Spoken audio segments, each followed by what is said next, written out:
I mean, there's definitely bands that live it that we do festivals with or that I've had on the podcast. And when they do really live it and they do really push it, it doesn't surprise me. I'd rather they be real about it and authentic about it. So that way you know what you're dealing with, especially if you don't want any of that in your orbit, right? Like I just had Sonny from POD on and I pitched him a debate with him and Nergal from Behemoth. I mean, everything he kind of does is really in line with, it's really on brand with that belief system or with whatever I guess you would currently consider satanic. Even to the point where the songs are now kind of catchy enough where normies are kind of drawn into it and they like the aesthetic and they like the look and they like the live show and the fire. It's kind of like a safe way of engaging with the darker self or the shadow self or whatever, the dark passenger or whatever part of your ego, but without, committing or making some sort of pact that you don't know about. But you got to be aware because there is a moral imperative. There is good and evil in the world. At least I think so. And so you have to be aware of that going into it. I talked about our former guitar player.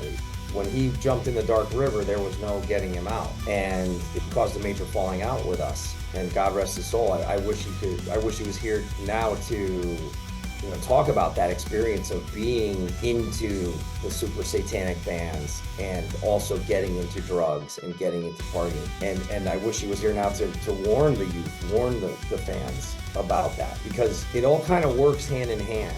And the dark river is always flowing. Anything can become destructive, right? There's porn, there's gambling, there's drugs, booze. I mean, even to a certain extent, fanaticism, right?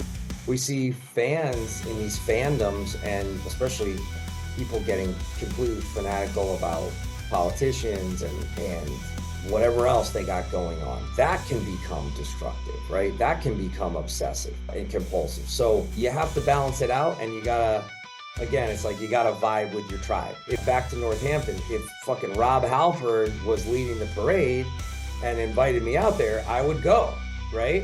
And I would expect that Rob would be like, hey guys, let's not, if there's gonna be some kids here, there's gonna be, like, let's keep it cool. Just like if we were gonna go see Behemoth, they're not gonna fucking sacrifice a goat. Like, we have to have some sort of compromise. They might wanna sacrifice a goat on stage and do some sort of fucking crazy ritual, but there's gotta be like I said, like a grace period or a compromise.